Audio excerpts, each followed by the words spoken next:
Serious, those of you who worked undercover, what is the most taboo thing you witnessed, but could not intervene as to not blow your cover? Worked as a ghost passenger for an airline. Basically I flew around and graded flight attendants' performance. While still parked at the gate with the door open, one flight attendant began berating passengers who were using their smartphones, which was completely permitted at the gate. She threatened to have the person in front of me thrown off the plane if she didn't put hers away. She also threatened me.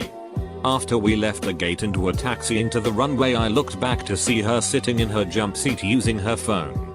Took a photo of it and included that in my report. She initially denied using the phone and claimed I was being unruly on the aircraft. After she saw the photo, she changed her tune. How do you even get a job being a ghost passenger? I was hired as a flight attendant and was later promoted to the position of check flight attendant, which includes limited supervisory positions including ghost rides. I did most my ghost rides after being promoted to instructor. I worked as a secret shopper for a while for a small store. The most egregious thing I found were employees would hide inventory if they knew a sale was coming up. I'd also go in and ask questions about what equipment I should use just to test their general knowledge. Most failed, but they were young kids getting paid sheets, so I felt bad squealing on them. I also forgot to add that I had to put up with being hit on by teenagers and creepy older guys. I had to play along and see if they knew their sheet despite throwing terrible game. I work as a researcher studying illegal wildlife trade. In markets, I have seen critically endangered animals being sold openly for pretty low prices. I've also seen plenty of animals dead or dying in these markets with no food or water in the baking sun. But worse than that, I have friends who have had to watch slow lorises having their teeth pulled out with nail clippers and not been able to do anything. I used to investigate insurance fraud. The one thing I saw that made me the maddest was when I was working in the rundown area near the Philly Zoo and saw a strung out mother walking with her toddler and jerking his arm and screaming at him for not keeping up with her quick walking pace. The kid was not even 2 years old. I really wanted to get out of the car. The funniest one was where I had to go undercover in a bar to investigate this one person. You ever see the Stallone movie Over the Top? Yeah. That's pretty much what this guy ended up doing right on the bar. Right in front of my hidden camera. And looking direct into my camera lens. It was awesome. The arm wrestling match went on 4 minutes and this by a guy to hurt to work. At times it was very entertaining to work undercover. Was secret shopping at a high-end restaurant. Around $100 per plate. The busser came over and refilled my water glass that I had already drank out of and overfilled it. So he poured part back in the pitcher from my glass and proceeded to refill everyone else at the table from the same pitcher. I really wanted to throw a fit, but could only include it in my report. Hey. I used to be a busser in a high-priced restaurant. One time I was working a double hungover and overfilled someone's glass. But I didn't dump it back in the pitcher. I just kept pouring as it overflowed onto the table. Muttering, "Oh my. Oh no. That's not good." I worked for an armored car service for a while as an undercover guard. When a place had a lot of money or if it was a risky area, 2 plainclothes guards would arrive before the truck. I would scout the place and outside to make sure the uniformed guys could get in and out safe. We wore a color of the day and the local cops knew who we were, as did the uniformed guards. It was a pretty easy job and I only once waved off a pickup because of a bunch of Latin kings sitting on benches out front. I hung out a while to see what was going on and hoping they would leave so we could make the pickup. As I sat on a bus bench across the road, I watched one of the guys take out his needlepoint.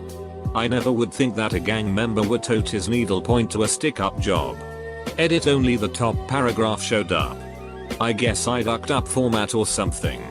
I'm not good on my phone. I once took my vehicle to an independent shop for routine maintenance. I said I was dropping it off for as long as it might take as I was going to take a long trip the following month. I sat across the street in a diner eating soup and drinking coffee. I got a call that my vehicle needed about $4,500 worth of work an hour and a half later. It never left the parking spot. I told them I didn't want anything done. They said it was half a part already. Duck you Firestone. I am an assistant service manager at a dealership. That Firestone was turned into a parking lot. When I worked QA for a video game publisher, they had me work an E3 as a secret player. Basically I got to play new games for that publisher and act like they were amazing in front of press. While I was taking a break I saw one of the producers hooking up with a booth babe. He didn't recognize me, but I knew he was married and had a kid on the way. I didn't say shit. He got laid off when the rest of us did about a year later. But that's just kinda how E3 goes. I am so late to this party. But here it goes. I'm a TV producer. I was working on a popular documentary a while ago. We were following a woman who was addicted to heroin and had resorted to prostitution in order to make money to support her habits. One day, a friend of hers got thrown into jail. She decided she needed to work really hard to bail them out. So she called her friend who owned a crack house that he let girls like her turn tricks in at about $10 a pop. To answer Arp's question, I witnessed this girl share needles with many people and watched as John after John came into the house and disappeared into the bedroom with her for a little bit. I am a private investigator, contracted by government to check massage shops to see if they are soliciting. I usually get sent to shops which have had multiple complaints and an investigation is in its final stages and they need evidence to support their case. So, I go to one place. Everything seems normal except for being asked to strip bare for an oil massage. Eventually I am asked to flip over. Therapist without asking just starts rubbing some gel on my parts. At this point, I am obligated to refuse and finish the session. I ask her to stop but halfway through the sentence I am hit with the most intense pain. Turns out, she was new and was unaware that alcohol gel is not the same as massage oil. Long story short, manager was convicted of coercing staff on the basis of their visas being revoked if they didn't comply. And I had to stand in court and tell the events of that day. I was running a wire.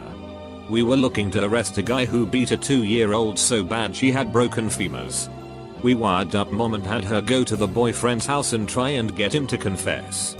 Mom started out great. Led the boyfriend along and started to ducking blow him. He then ducked her. The man who beat her daughter so bad she was life-lighted. She ducked him on wire. I was punching my dashboard and wishing I could arrest her as well. It was awful.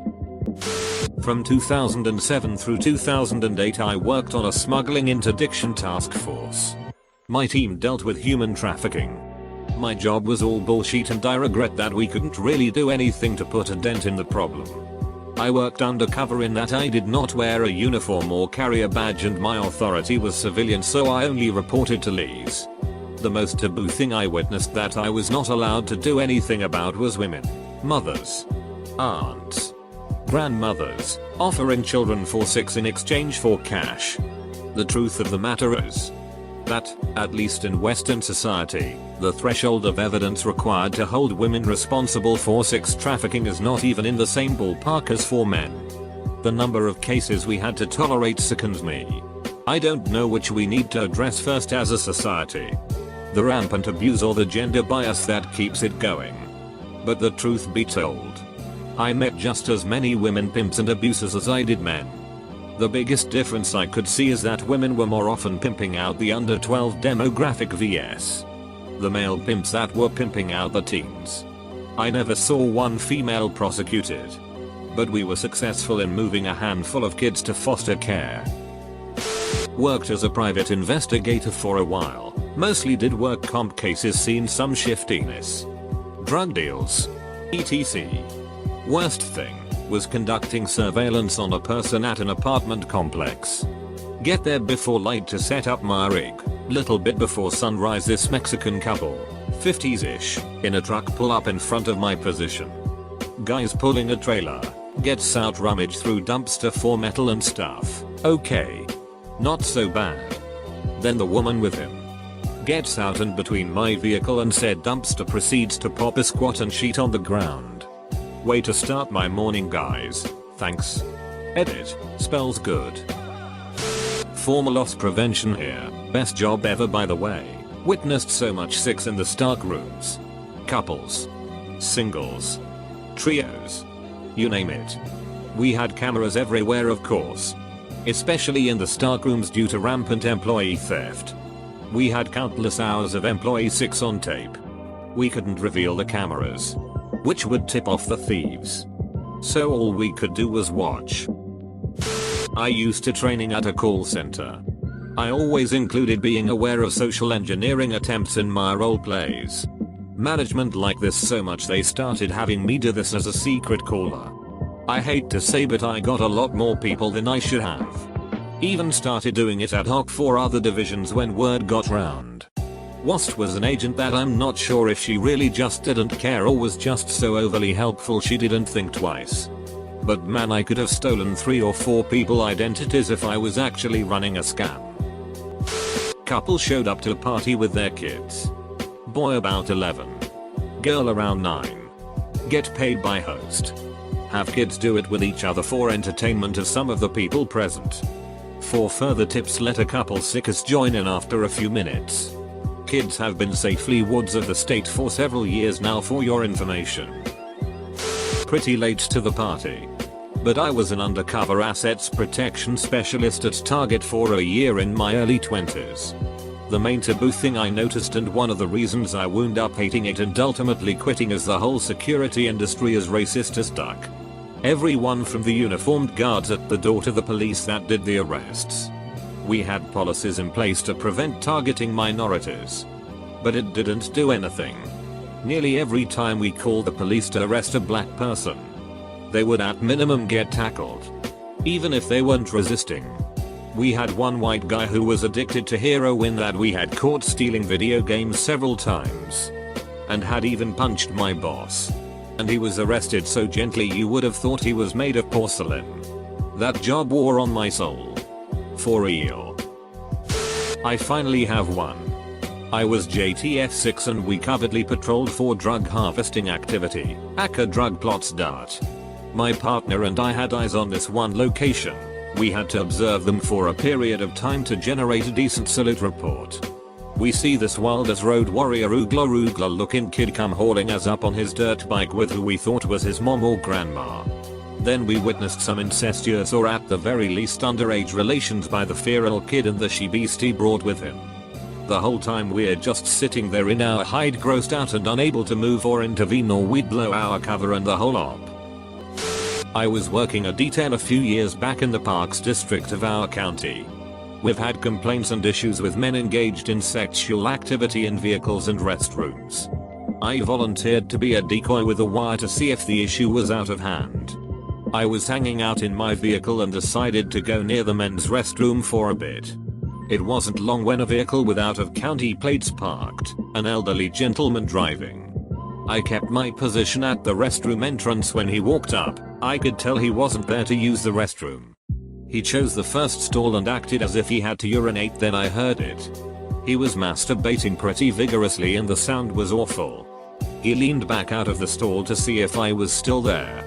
I wanted to get the hell out of there. The look on his face. Licking his lips with drool running down his chin. I'm not quite clear of the conversation but he either finished or lost interest. As he was walking out of the restroom he reached out and grabbed my twig and berries. I froze. Was shocked and didn't know what to do from there.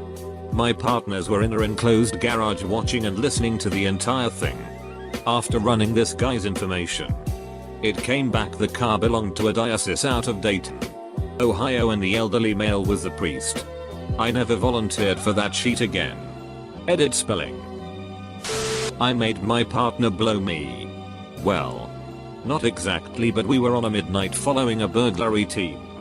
We were sitting in our unmarked auto in an alleyway when they made us. I had no other play except to grab Richie by the back of the head and shove it into my lap. One of the team comes up to the car, says something unfortunate about our assumed sexualities and proceeded to knock the place over. These guys were in the cells all night screaming that we were blowing each other. The bad guys went away for a little while. I got to write the most epic report in the history of policing and Mike got a medal for blowing me. Nice. Saw bored adults wanting to give Drugas to little kids to see what they would do while high. Couldn't intervene legally but was able to use normal social discouragement and shaming to stop them. Specifically, there was one girl who thought it would be hilarious to get a little kid high. The kid was probably about 10 or 11. Exactly the age you should never be doing Drugas. She seemed really oddly excited about it. Like it was the best idea in the world or the most exciting thing she had ever come up with. And the other guy with her just wanted to appease her to get in her pants, or had no morals. Or whatever, so nobody in this group of people thought to stop it or say no. Come on, except me. Some things are just wrong. I don't really have anything against adults using Drugas personally, but giving them to young kids is about the most trashy thing you could do. Worked undercover for the council at age 16. Basically had to go to bars and hotels to use their cigarette machines. One hotel from all the towns we visited stopped me from buying cigarettes underage. The reason they caught me was because the machine was not plugged in. You'd think that in a premises where alcohol is served, they'd be aware about asking for ID to young people. Pie here. Was in a shitty neighborhood and saw a guy beat his girlfriend pretty badly. Made an anonymous tip to the police, but they got their way too late and the GF ended up going back to the guy anyway. I watched an 8-year-old boy get punched in the face by his mother who was about to sell me an ounce of MJ. We waited as long as we could to not burn the CI. Then locked her up on both charges even though I wanted to bash her face in right there. I work in compliance for factories in Asia. The main focus of my job is to make sure the factories are following rules set by who contacts them to make something. I let a group of about 30 work overtime after they all stood outside my office asking why I am not allowing them to make more money before the upcoming holiday. Worked for a company that done inventory, point of sale sales and other food related software. Seen number of things happen in hotel and hospital kitchens that should have those places shut down. All being very high-end clients also. Since then I've never eaten food from a hotel. And if I'm ever in a hospital I'm refusing that also. That was the Riviera Casino here sadly. I used to clean kitchens at Disneyland for my last job. And holy hell. The amount of grease crud buildup in the steakhouse kitchen was definitely not as a result of the building being closed for a while result of the fixture sale. Build up like that takes time between all the equipment. Surprised it didn't catch fire.